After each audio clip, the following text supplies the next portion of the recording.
Et alors justement, en parlant de parti politique, alors il y a ton engagement à un moment donné au Front National, et aujourd'hui, mais il t'écoute pas le Front National. Parce que la ligne Faut pas dire ça. Philippot n'aurait pas pu rejoindre le Front National sans ma médiation, d'une certaine manière, sans le discours de Valmy.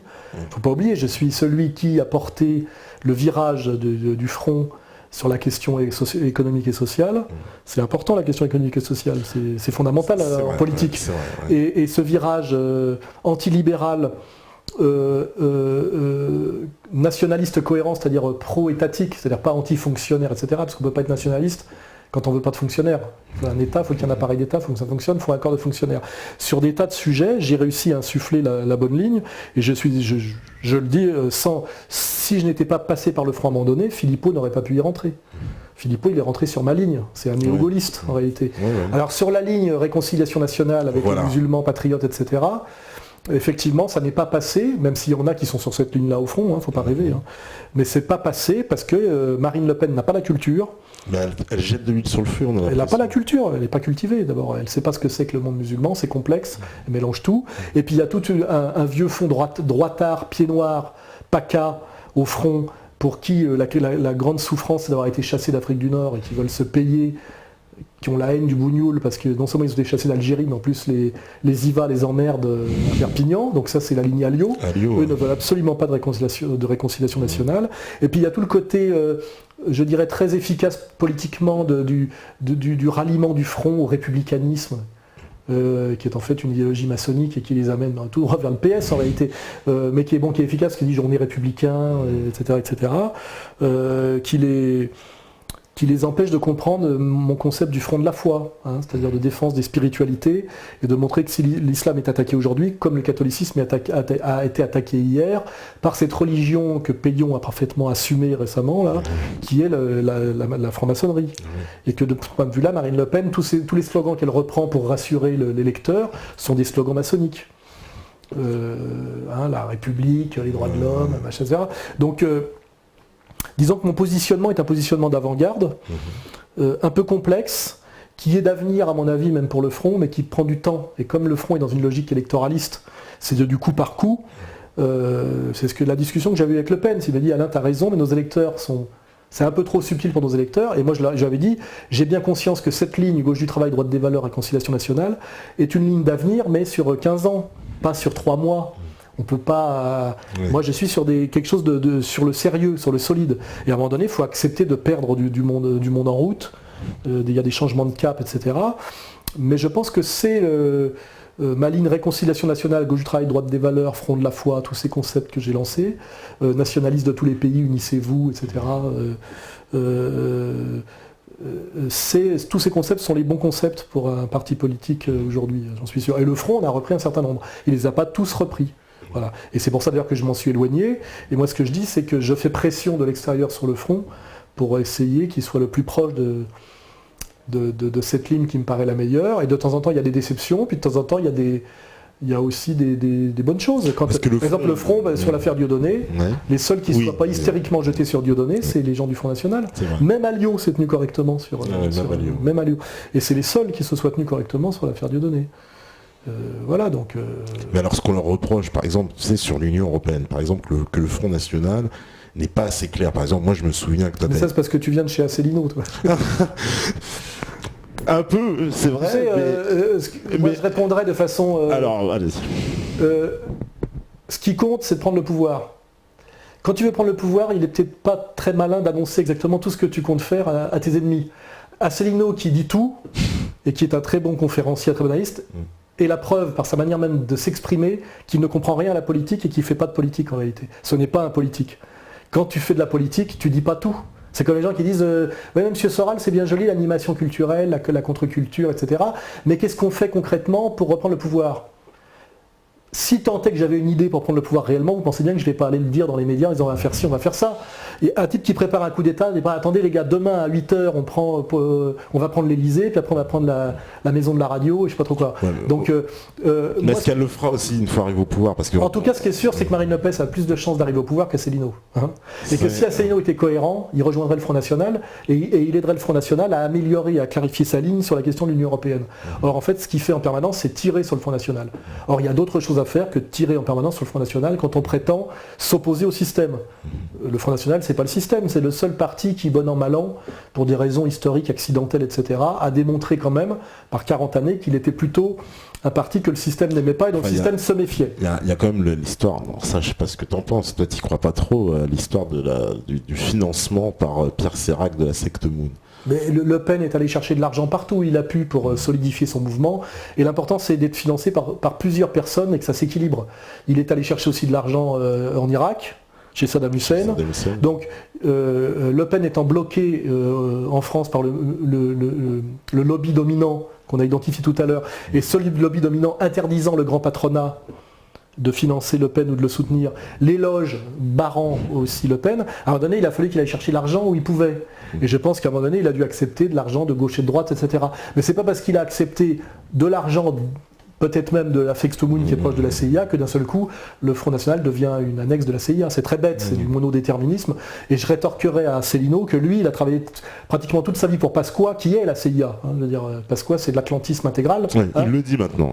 Et qu'il a été le suppléant de Tibéri. C'est-à-dire qu'un type qui a compris 20 ans après moi et 40 ans après Le Pen ce que c'était que la dissidence n'a pas de leçon arrogante de dissidence à donner. Il faut un peu en rabattre un peu. Asselineau a été un haut fonctionnaire qui a tapiné pour le système toute sa vie, et il vient de découvrir le poteau rose l'année dernière, et il veut tous nous donner des leçons. Je veux dire, c'est un peu gros quand même. Alors, il connaît bien son sujet, c'est-à-dire la critique effectivement de l'Union Européenne et les mécanismes de l'Union Européenne, etc. Mais, je le répète, il n'a aucun avenir politique, il n'a aucun charisme, aucun courage non plus. Vous mettez un ananas quelque part, il vire tout le monde. Je crois que tu es bien placé pour le savoir. Donc de toute façon, sur les marqueurs je dirais, de désobéissance, il se soumet immédiatement, comme Dupont-Aignan. Dupont-Aignan m'avait invité au restaurant il y a un certain temps, je le dis clairement, et il m'avait dit « Alain, je viens de loin, etc., mais finalement je suis d'accord avec toi sur tout. Ma ligne, c'est la tienne. Hein ?» C'est-à-dire la ligne économique du front et la réconciliation avec les musulmans, etc. Bon. Et à l'époque, ils me draguaient parce qu'il n'y a pas de jeunes chez eux. Les jeunes, ils sont chez moi. Moi, je fais une conférence, il y a des milliers de gens qui viennent. Chez eux, il n'y a jamais personne. Il n'y a que des vieux, des profs, des tocards, etc. C'est leur grosse fascination, elle est là. C'est que les jeunes, des jeunes qui viennent spontanément et qui payent même pour écouter parler, ils sont cessorales, ils ne sont pas ailleurs. Les autres, il faut payer, il faut tricher, il faut mentir, etc., etc. Et en fait, du jour où, effectivement, sur le plan des idées, sans doute, il était honnête quand il m'a dit, effectivement, j'ai cette ligne-là. Mais le problème, c'est qu'il ne sait pas le tout d'avoir une ligne qu'on peut écrire sur un tableau noir. Il faut avoir les couilles de la porter face à l'ennemi, face au pouvoir. Comment s'est comporté Dupont-Aignan quand Arcadie lui a tiré le bout de l'oreille? Il a fait Teshuva, voilà, c'est tout. Ce que je remarque, moi, que c'est Le Pen ne s'est jamais soumis. Et ce que je remarque, moi, que c'est qu'Asselineau, il n'y aura pas besoin de le secouer beaucoup pour qu'il s'écrase. Donc il peut être très performant dans sa critique de l'Union Européenne, mais quand vous touchez les intérêts supérieurs du pouvoir, même si vous ne commettez en ligne directe aucune faute, de toute façon l'ennemi vous diabolisera. C'est ce que j'explique aux cons naïfs comme celui que je nommerai pas. C'est pas toi qui décides si tu es antisémite. C'est le pouvoir qui le décide. Si d'un seul coup tu gênes le pouvoir sur d'autres critères que la question strictement de l'antisémitisme, mais que tu poses problème à l'oligarchie, ils te traiteront d'antisémite. Ils ont fait ça avec Pierre Péan, ils ont fait ça avec Jean-Luc Godard, ils ont fait ça avec Jean Baudrillard, ils l'ont fait avec tout le monde. Donc si Asselineau va jusqu'au bout de sa critique de l'Union Européenne et qui donc il gêne l'oligarchie européenne, de fait, on lui dira « Vous avez donné une conférence, c'est Serge Ayoub un jour, et c'est fini. Il est plié déjà, Asselineau. Rien que pour ça, il est mort. Et quand on lui sortira ça à la télé, il fera encore pire dans la soumission que Dupont-Aignan. Parce que c'est un haut fonctionnaire, c'est pas un mec qui a des couilles.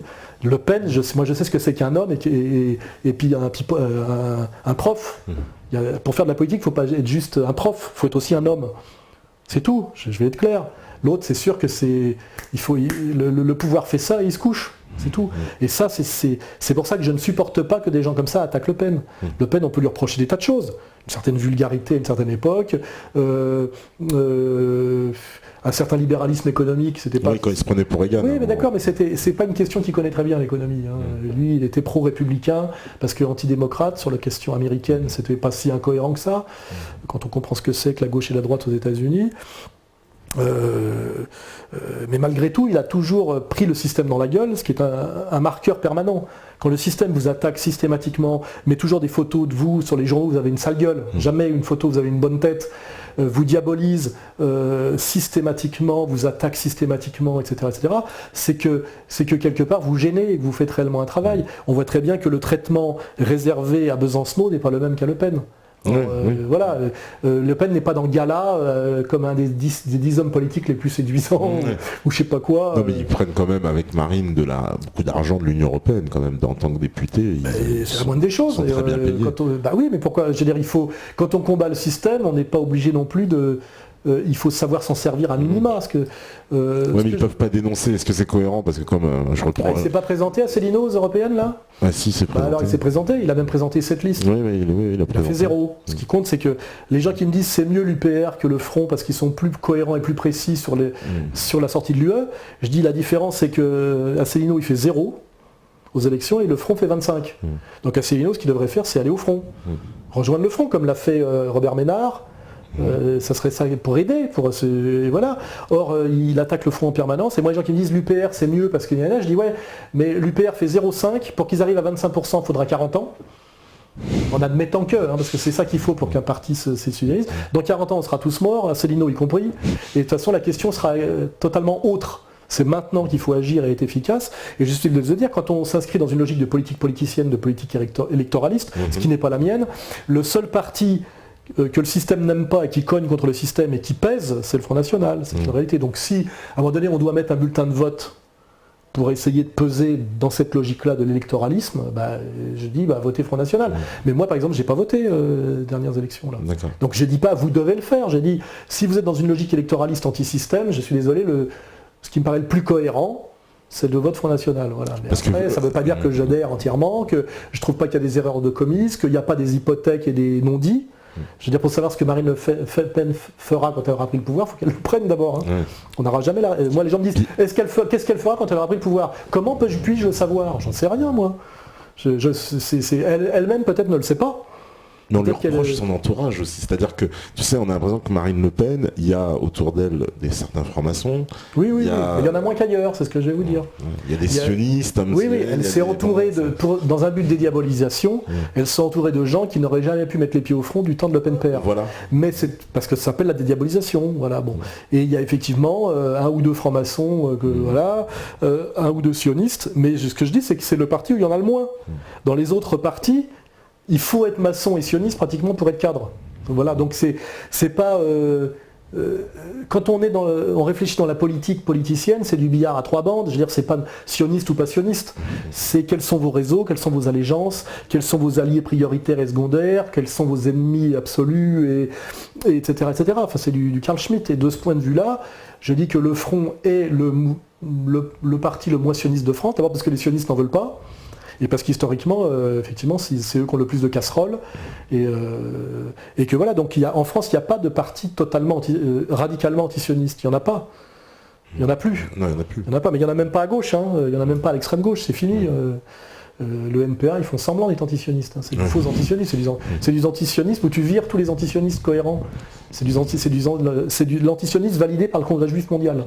C'est comme ça que ça marche. Donc on sait très bien ce que c'est. Donc en réalité... La question, c'est que même le Front aujourd'hui n'est plus radicalement antisioniste, mais de toute façon, il n'y a plus aucun mouvement radicalement antisioniste, y compris l'extrême gauche trotskiste. Je veux dire, c'est ça le constat de la séquence qui est la nôtre, c'est que le sionisme a réussi à soumettre la totalité du champ politique français, y compris, je dirais, une partie, on va dire, du Front National. Ça me paraît évident pour Alliot. Marine essaye de ne pas se faire trop diaboliser. Parce que Marine, en plus, je sais qu'elle a vraiment en plus pour consigne donné à tous ses cadres de rien à voir avec justement la dissidence entre guillemets. Oui, parce qu'elle est dans une logique électoraliste de vote majoritaire. Nous, on n'est pas dans cette logique-là. Mais elle se trompe pas en termes de stratégie parce que... elle se trompe pas. Je te dis ça à toi, mais parce que... Si je pensais que sa stratégie est la bonne, j'irais. Moi je fais autre chose, déjà je te le dis, et puis là tu as bien vu qu'avec le dernier épisode où elle a lâché son père parce qu'elle a peur qu'il dérape et qu'il dérape de plus en plus et qu'elle veut plus se faire prendre par la patrouille, et on sait quelle est la patrouille, comme par hasard le dérapage c'est sur Bruel, c'est pas sur l'islam. C'était léger comme dérapage en plus. Non, mais c'est un dérapage, c'est pas un dérapage, je veux dire, c'est un prétexte, quand on veut tuer son chien on dit qu'il a la rage, etc. Mais moi, je ne suis pas du tout cette ligne-là, puisque nous, on a soutenu Le Pen Père, et on a même dit qu'on relayerait son blog, parce que pour nous, c'est un dissident. Et moi, des gens avec qui je discute me disent oui, mais enfin, il faut être réaliste. Le Pen Père devient un handicap pour le front, parce que comme il vieillit et qu'il s'en fout, il est capable de se faire plaisir et de déraper. Et en cela, il engage la totalité du front, donc il lui coûte cher, etc. Donc il vaut mieux qu'il fasse ses plaisanteries en dehors du front. Ce qui est cohérent, je veux dire, pour des gens qui militent, qui se battent, et qui militent et qui se battent pour accéder au pouvoir par l'arithmétique électorale, c'est-à-dire élection après élection, en montant dans le pourcentage de vote. Moi, j'ai pas cette vision du monde du tout.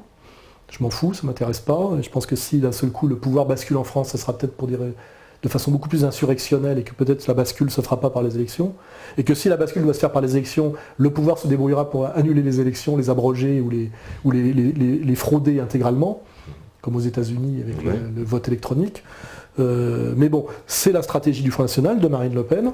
Et moi, je ne suis pas au Front National, et c'est pas parce que je n'attaque pas systématiquement Marine Le Pen en la traitant de putain, de sioniste comme tous les connards d'Internet, que je suis mariniste. Je veux dire, on a quand même le droit, enfin c'est ce que j'essaie d'expliquer, d'avoir une analyse, une position nuancée sur les gens. Je veux dire, je ne peux pas vouer aux gémonies Marine Le Pen comme je voue aux gémonies Bernard-Henri Lévy, c'est pas comparable. Donc il y a des choses, j'ai des choses que je n'aime pas dans le front de Marine Le Pen et d'autres que je respecte. Et on vous somme. Le problème de la dissidence, qui est un peu un truc d'ado énervé, un peu caricatural sur la toile, où on se lâche parce que c'est très facile, c'est oui, non, connasse, génial, comme sur moi, quoi. Soral, c'est le Messie ou c'est une pourriture, j'en sais rien, c'est le diable, je suis rien de tout ça, c'est pareil. Je peux me tromper sur certains sujets, je parle de beaucoup de choses, donc des fois je peux être un peu imprécis, je me trompe moins souvent que les autres, c'est ce que je dirais. Voilà, c'est les gens qui ont une espèce de position comme ça, noir-blanc, oui, non. Et moi les gens disent ouais, vous poussez les musulmans à voter Front National. Non. Oui, ça, moi, je dis que quand un Français de confession musulmane vote, il devrait penser pas seulement à sa religion, mais aussi à son intérêt de classe, à sa position économico-sociale. On n'est pas que musulman.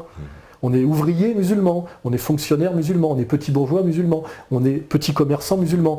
Et en réalité, c'est quand on défend sa position sociale intelligemment qu'on peut défendre sa position religieuse. Parce que si à un moment donné, on monte socialement, on vous respecte. C'est-à-dire que pour que les musulmans soient respectés en tant que musulmans, il faut qu'ils accèdent à la classe moyenne supérieure. Donc pour ça, il faut qu'ils aient un positionnement économico-social cohérent dans leur vote politique. Vous voyez, enfin, ça c'est une vraie analyse que je fais. Hein. Donc moi je dis pas qu'est-ce que je vais voter en tant que catholique. Je ne suis pas que catholique. Je pourrais dire attends, la plus catholique c'est Boutin, je vais voter Boutin. Non, je vote pas Boutin, parce que Boutin elle n'est pas seulement catholique, elle est issue de l'UMP, c'est de la bourgeoisie de droite, et ça ne me suffit pas qu'elle soit catholique, et c'est pas suffisant comme réponse à un vote. Je préfère voter Le Pen, qui est plutôt païen que catholique, je pense, même si je suis catholique, parce que c'est plus cohérent comme vote que Boutin, qui pourtant est catholique. Et c'est ça que je reproche aux musulmans, c'est que d'un seul coup, ils se présentent comme musulmans, ils ne sont plus que ça. Alors qu'en fait, ils sont pas que musulmans, ils sont d'origine algérienne ou marocaine ou tunisienne ou turque, etc., plus musulmans d'une certaine obédience, plus d'une certaine position sociale. Et c'est c'est à tout ça qu'il faut penser quand on décide de voter. Et ça m'agace à un moment donné de dire je suis musulman, soyez un peu plus musulman quand il s'agit d'avoir des couilles, parce qu'en général vous êtes musulman pour vous plaindre, mais quand il s'agit d'avoir un peu de courage pour aller défendre des causes, etc., il y en a beaucoup moins.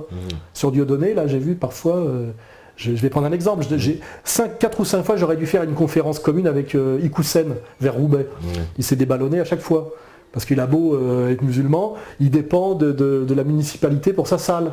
Donc le musulman en général il a une grande gueule quand ça l'arrange, mais quand il s'agit de penser à ses subventions et à la mairie qui lui permet d'exister, d'un seul coup, il fait carpette. Voyez.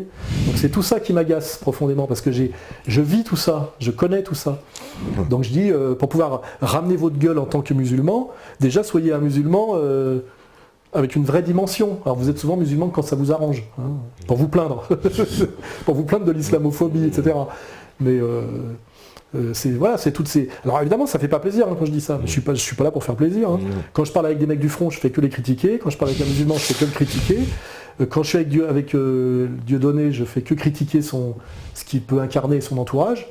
Et ce qui me vaut d'être en général respecté par certaines personnes et beaucoup, j'en agace beaucoup d'autres. J'aime bien agacer. Hein. C'est toujours aimé. Je cherche pas à plaire. Hein. On a bien compris. Écoute, on va faire une petite pause. Je vois que c'est l'heure. Stéphane, il est prêt. J'ai pas oublié vos questions, parce que t'imagines bien qu'on y a 500 000 questions au moins, au minimal. Donc je te ferai la synthèse et voilà. Tu peux boire un coup, là ? Voilà, tu peux boire un coup. De toute façon, on va faire une petite pause tout de suite. Et puis on reprend l'antenne juste après. À vous la régie. De retour sur la libre antenne, voilà, donc toujours avec Alain Soral pour cette émission exceptionnelle. Alors Alain, évidemment, il y a énormément de questions. Alors déjà, il y a une question, on me demande, c'est vrai, où est-ce que c'en est ton procès pour la quenelle à Berlin? Parce que ça, c'est vrai que ça c'est... Alors le procès aura lieu en 2015. Il y a du délai. Hein. Oh. Ouais, mais j'aurai droit à la journée entière. Le tribunal a bloqué la journée entière parce que les parties adverses, il y a toutes les parties civiles, y compris le MRAP, etc., qui viennent, en plus des étudiants juifs de France, etc. Et ils comptent faire venir comme témoins 12 survivants de la Shoah, qui vont venir de Berlin, je ne sais pas trop quoi. Donc ça va être, à mon avis, la mère des batailles. Ça va être le procès des procès pour moi. Et je compte d'ailleurs me lâcher assez sévèrement. Hein. Et ils me demandent déjà 150 000 € de condamnation en dehors des parties civiles. Donc ça va monter, à mon avis, à plus de 250 000 €. Pour avoir fait ça sur un smartphone le 1er septembre 2012, dans ce truc qui est c'est des blocs de béton qui sont en train de s'effondrer d'ailleurs, j'ai lu un article, où les PD se donnent rendez-vous pour s'enculer et où les Allemands vont pisser le jour du Nouvel An quand ils sont ivres morts. Quoi, voilà. Non mais c'est bien, ça montre le climat actuel. Ouais. Sachant qu'aucune loi ne criminalise ce geste, puisque je crois qu'on peut criminaliser que les mots et les écrits. Et je crois que même le salut nazi n'est pas... Il n'y a pas de loi qui interdise de faire le salut nazi, je crois, en France. D'accord. Mais la quenelle, ça vaut le tribunal et la ruine intégrale. Mais c'est bien, ça nous rend sympathique le régime de Pyongyang. Hein. Ouais. Si on apprenait demain qu'un type est menacé d'être ruiné intégralement, parce que ce genre de condamnation, ça équivaut à la ruine intégrale. Hein. Ouais. Imaginez bien que 200 000 €, c'est quand même du gros pognon. Et si on apprenait à peu près l'équivalent en Corée du Nord, on éclaterait de rire en disant oui, ben c'est la Corée du Nord. Maintenant, c'est en France. C'est en France. Voilà. Et j'ai eu une dizaine de procès. Une dizaine de procès, parce qu'il y a tous, hein. Voilà, il y a aussi alors, les procès pour les livres aussi. Vous regardez sur Internet, sur mon site, il y a marqué persécution. Il y a les procès de la LICRA pour mes bouquins, pas pour les bouquins qu'on édite chez Contre-Culture. Il y en a 2 en cours, là, qui sont en appel. Puis il y a tous les autres, Aziza, Fourest, j'ai oublié, Delanoë, Pierre Berger, je les ai tous sur le dos, hein, tous.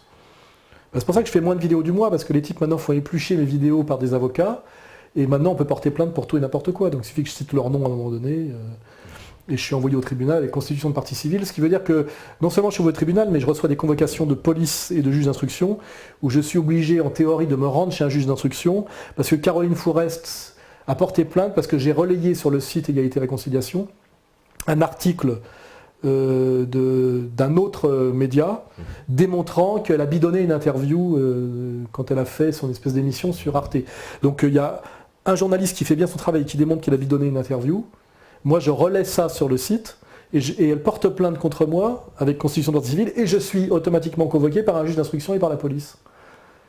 C'est dans le but, et à un moment donné, c'est à tel point que je reçois des huissiers, des convocations, etc. tout le temps. Voilà. On veut te faire taire, quoi.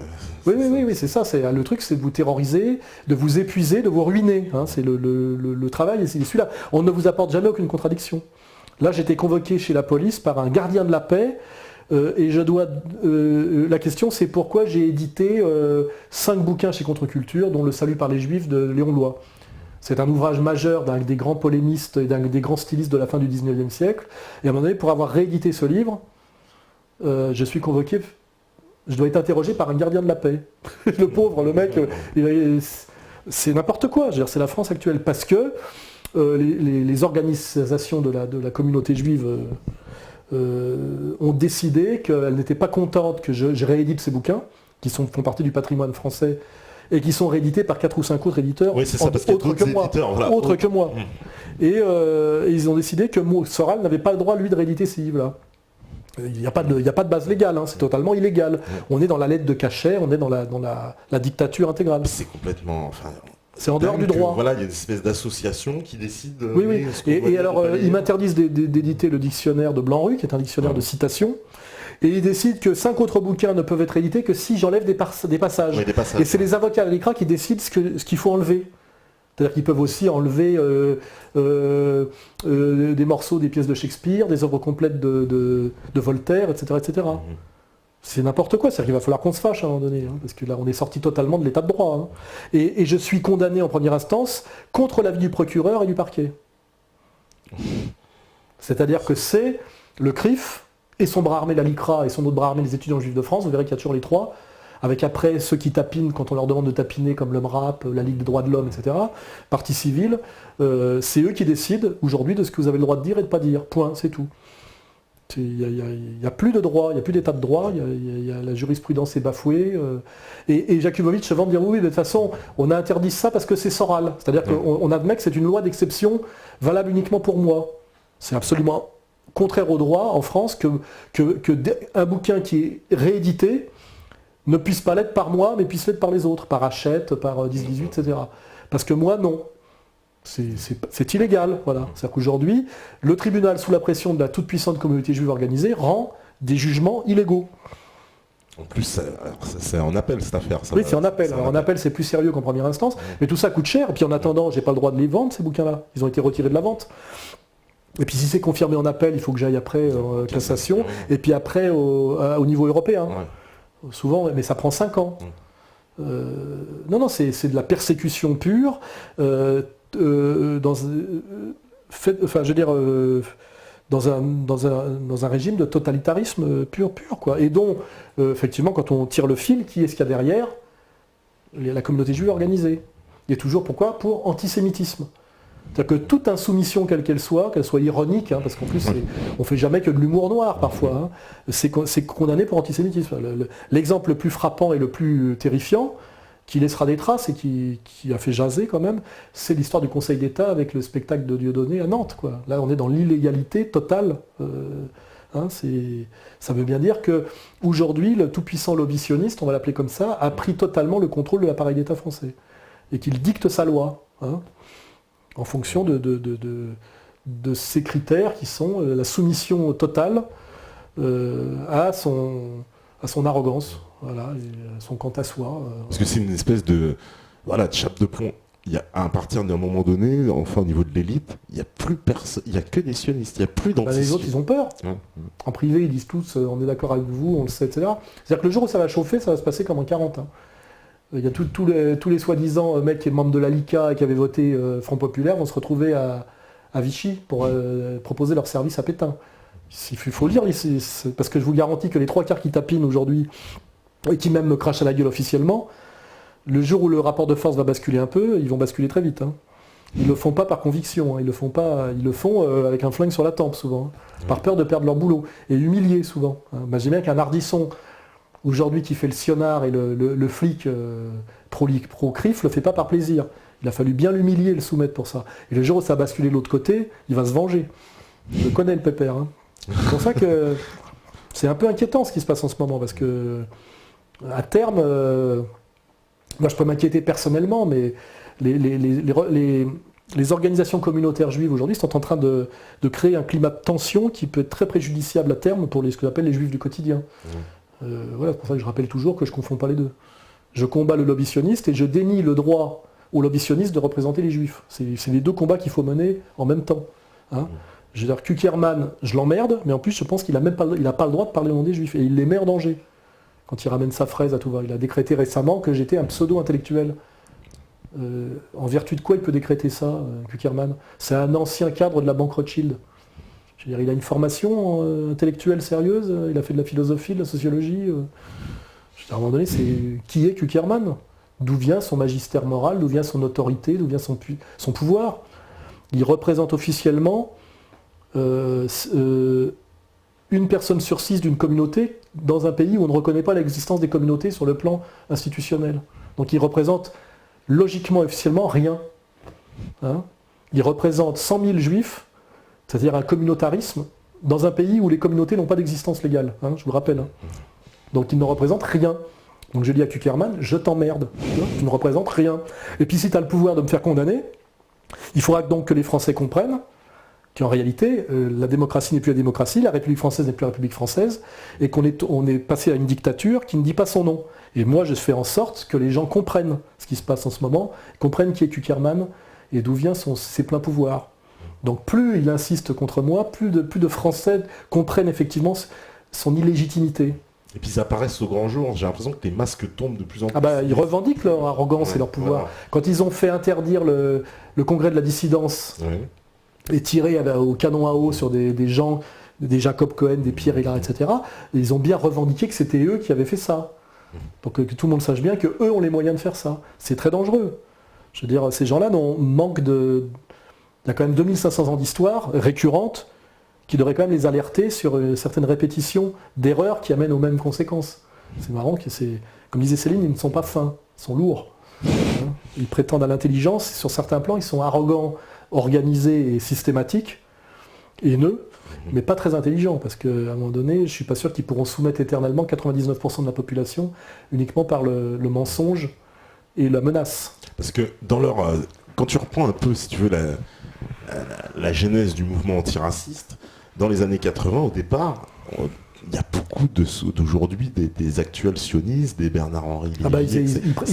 Ils revendiquent aujourd'hui d'avoir créé le truc. Marek Calter, Bernard-Henri Lévy et les étudiants juifs de France. C'est-à-dire le PS, la branche sioniste du PS, et une des succursales du CRIF, qui est les étudiants juifs de France, et directement Bernard-Henri Lévy, Marek Calter et Adjad, un autre dont j'ai oublié le nom. Oui, et ils disaient, c'est nous, et ils le revendiquent, c'est nous qui avons créé ce truc-là, pour que les jeunes issus de l'immigration nous servent de tirailleurs sénégalais dans notre combat antinational, c'est-à-dire le combat contre le Front National. Ce qui a poussé les Français patriotes et inquiets par l'immigration incontrôlée à haïr ces jeunes issus de l'immigration, manipulés effectivement par un lobby sioniste qui s'est retourné contre eux à partir de la deuxième intifada. Voilà. Bien sûr. Parce qu'aujourd'hui, voilà, c'est ça que bien sûr, parce que non seulement ils vous font tapiner, ils vous manipulent, mais à la fin ils retournent leurs alliances. Aujourd'hui, ils sont presque néo-identitaires, néo-nationalistes. Il faut Finkielkraut à l'Académie française. Tout le discours de Finkielkraut est Front National, sauf le fait qu'en plus il crache sur le Front National. Parce qu'il n'y a que lui et la communauté juive organisée qui a le droit de tenir ce genre de discours. Le français de souche n'a pas le droit. C'est plus illégitime et plus malhonnête et plus dégueulasse, il n'y a pas. Mais ça, je pense que les jeunes issus des cités l'ont compris. C'est-à-dire que le chance pour la France d'hier est devenu l'islamiste, le dangereux djihadiste d'aujourd'hui. C'est le même. Et c'est le même qui a décrété que c'était un chance pour la France hier, et qu'il fallait qu'il aille combattre le Front National, et qui dit aujourd'hui que c'est le vrai danger. C'est le même. C'est Mouloud. Voilà. Mouloud du Canada. Donc je dis à Mouloud, avant de bouger, attends un peu, réfléchis. Et surtout quand Bernard Lévy te dit quelque chose, ou dit quelque chose, en gros tu peux être sûr qu'il faut croire l'inverse. Pour moi c'est un peu comme la grenouille, tu sais, pour la météo. Quand je connais pas bien un sujet et que je veux savoir ce qu'il faut en penser, je regarde ce que Bernard Lévy en dit sur la règle du jeu. Et je sais en gros qu'il faut penser le contraire. Sur l'Ukraine, sur la Libye, sur la Syrie, etc. C'est un bon marqueur. Je vous conseille, ceux qui sont un peu paresseux ou qui manquent de culture générale, quand vous voulez savoir quoi penser d'un sujet, vous allez voir ce qu'en pense Bernard Lévy, et vous savez qu'il faut en penser le contraire. Alors justement, on me parle aussi d'Éric Zemmour. Alors toi, tu l'avais plutôt défendu, Éric Zemmour. Oui, c'est pareil. Je n'ai pas de haine et je ne critique pas à mort Éric Zemmour. Non, parce qu'il a quand même pas mal dérapé ces derniers temps. Oui, d'accord, mais j'ai pas dit le contraire. Moi, j'ai des échanges de mal avec lui où je m'engueule. Je dis, lui dit le problème c'est l'islamisme. Moi, je dis le problème c'est Wall Street. Il n'y a pas beaucoup de musulmans à Wall Street. Et il fait semblant de ne pas comprendre. Je sais pas, il a des blocages. Mais sur certains sujets, sur Dieudonné, il s'est pas mal tenu. Sur Le Pen, il se tient pas trop mal. Il incarne une ligne qui n'est pas celle d'Elisabeth Lévy ou de Finkielkraut, il incarne le juif français patriote. Et voilà, donc il y a une tradition effectivement d'élitisme juif qui met ses qualités d'élite au service d'une nation qui lui a tout donné, ce qui correspond à Zemmour, parce que Zemmour c'était quoi? C'est un maghrébin qui était en Algérie l'arabe de l'arabe, il suffit de lire Maupassant, qui par le décret Crémieux est devenu français. Et donc Zemmour doit tout à la France en réalité. Et au colonialisme français. Mais il le dit en plus. Oui, mais c'est cohérent, c'est vrai. Il est normal qu'il remercie la France de lui avoir tout donné. Et la France, de la colonisation de l'Algérie et du décret Crémieux, pour ceux qui n'ont pas la culture. Donc c'est ce que j'appelle le point de vue. De son point de vue, il est cohérent. Et lui, ce dont il a très peur, c'est la délinquance de banlieue réislamisée, qui le détecte comme dominateur juif En plus, il est issu du prolétariat. Enfin, c'est un pauvre, Zemmour, de banlieue. Il a grandi à Donc il a Drancy. peur. Et en plus, c'est physiquement, je vais pas dire un avorton, c'est pas sympa, mais je veux dire, c'est un petit gabarit. Donc il a peur c'est le mec qui avait peur de se faire péter la gueule à la cour de récré par le grand noir, le grand maghrébin. le grand maghrébin qui joue bien au foot et qui font 85 kilos. De ce point de vue-là, il a des blocages. Il y a des trucs qu'il n'arrive pas à comprendre, des fraternités, des mains qu'il n'arrive pas à attendre ou qu'il ne peut pas recevoir. Et moi, j'essaye, comme je le fais toujours, de faire la médiation. Je veux dire, Zemmour, tu es respectable sur certains sujets, tu es cohérent sur certains sujets, tu critiques bien l'Union européenne, C'est vrai. tu critiques bien le mépris que les élites ont pour le peuple, tu critiques bien le mensonge de l'américanisme forcené ou je sais pas trop quoi, tu es un amoureux authentique, à mon avis honnête, de la culture française, c'est sûr, mais tu as un problème avec les musulmans, avec l'islam, où tu es caricatural, il ne connaît pas en plus le sujet. Une fois j'ai parlé avec lui, je me suis rendu compte qu'il ne connaissait pas la différence entre sunnites et chiites. Ah oui, d'accord. Il ne connaît pas, il connaît pas tout. Il est journaliste, hein, il est pas, voilà. Et donc il a des peurs et des méconnaissances. Et puis aussi des gens qui l'agressent. C'est-à-dire quand tu te fais toute la journée insulter de sale youpin par des mecs de cité un peu qui ont des visions un peu binaires, c'est sûr que action-réaction. Il ne se sent pas en fraternité avec eux. Moi j'ai une autre relation aux jeunes des banlieues, j'ai fait de la boxe, voilà, j'ai pas peur de ces gens-là. Je les ai fréquentés chaleureusement et charnellement dans les salles de boxe toute ma vie. C'est ce que j'expliquais à des gens. Pourquoi j'ai ces sympathies naturelles. C'est pas parce que c'est un calcul. C'est que moi je suis issu de Meudon-la-Forêt des années 60, cité dortoir, où dormaient tous les mecs des usines Renault de l'île Seguin. Donc mes potes étaient tous issus du prolétariat français ou de l'immigration. C'était ce qui constituait les cités dortoirs des années 60. Et en plus j'aimais le sport, je faisais du sport, et à un moment donné j'ai fait beaucoup de boxe. Et dans les salles de boxe, je te fais pas un dessin, il y a qui ? Il y a quelques Gaulois et essentiellement qui sont issus de l'immigration. Donc j'ai toujours été en fraternité avec des mecs qui étaient des bons boxeurs et que j'admirais pour leur talent de boxeur, qui par ailleurs étaient noirs ou d'origine maghrébine et musulmane. Et tu sais très bien que même si le faciès et la race, c'est le truc que tu vois en premier, dès lors que tu passes un peu de temps avec les gens, ce que tu vois après, c'est leur personnalité, leur psychologie, leurs qualités, leurs défauts. Et c'est vrai qu'à un moment donné, le critère racial pour moi s'estompe totalement de par mon vécu. Mes potes, c'était la bande de la Courneuve, Karim, Pouic, Francis, etc. Bon, c'était des types qui étaient soit d'origine maghrébine, soit d'origine antillaise, etc. Et on était même de la même bande, entre guillemets. Et moi, j'étais le Gaulois de service, j'étais pas le seul hein, d'ailleurs. Et c'est vrai que ce que j'aime, moi, c'est les mecs qui aiment la France et qui maîtrisent bien le génie français par la langue, la drague, enfin des trucs, pour moi, les critères, la bouffe, la drague, la langue, l'esprit français. Rouletabille, Philochard, et ça peut très bien être incarné par un Antillais, du moment qu'il y a... moi, ce que je déteste, c'est le mec qui dégueule sur la France. Mais quand je vois un type qui s'exprime en bon français, tu lui demandes d'où il est, il te dit je suis d'Épinay par exemple, et tu vois qu'il a fait du sport à haut niveau, il a défendu le drapeau, comme beaucoup de mecs, etc. Je ne vois pas comment je pourrais lui cracher à la gueule. Tu vois, c'est pour ça qu'avec les identitaires j'ai parfois des problèmes, parce qu'eux ils sont dans un contexte différent, Nice, Strasbourg, enfin tu vois, pareil, c'est les vécus qui déterminent les positionnements. Il n'y a pas que les idées, tu vois. Et donc... Non, mais toi, t'as pas une idée racialiste de la France, toi. Non, parce que la France est un pays très peu racial. Oui. Même du temps où le problème de l'immigration sauvage ne se posait pas, les grands Français, sous Louis XIII, c'est Mazarin, c'est un Italien, mais c'est un Italien qui est plus français que français. Et la France est ce pays, tout le monde le dit, tous les gens qui ont une vraie culture le disent, qui est capable de faire en quelques années de n'importe qui un Français plus français que les Français. Ce qui est très rare dans l'histoire. C'est un pays où les gens viennent se réfugier et que les gens se mettent à aimer très vite. Parce que c'est un pays merveilleux pour son climat, sa géographie, sa nourriture, etc. etc. Et donc la France a cette qualité qu'elle est capable de faire de n'importe qui, d'un ancien Vietnamien, Cambodgien, Africain, un très bon Français très vite. Il y a très peu de pays qui sont capables de faire ça. Et c'est pour ça que je dis je suis un identitaire français. Ce que je reproche aux identitaires qui s'appellent identitaires, c'est d'être soit sur un logiciel allemand de type Volkisch, soit sur un logiciel anglais de type communautaire. Les Anglais sont très respectueux des autres, mais c'est à condition qu'ils ne se mélangent pas. Personne n'est choqué par une femme en burqa dans un bus à Londres, parce qu'il n'y a jamais eu d'assimilation. L'Angleterre est un pays communautaire, personne ne se parle. Mais du coup, personne ne s'agresse. En France, il y avait une tradition d'assimilation, on devenait tous français, ce qui fait que quand l'assimilation s'est cassée la gueule, ça a créé des tensions. Parce qu'en fait, le modèle français s'est effondré. Le modèle allemand, c'est encore autre chose, c'est qu'ils n'ont pas eu d'empire colonial comme nous, parce qu'on ne les a pas laissés accéder à la colonisation. Donc ils ont ils ont eu moins de problèmes post-colonial. Ils ont aujourd'hui un problème avec les Turcs, enfin un problème à gérer la dimension turque, etc. Mais ils n'ont pas eu ce problème-là. Nous, on a eu le reflux contre-colonial, etc. Donc on a une tradition d'assimilation, une grosse question post-coloniale, etc.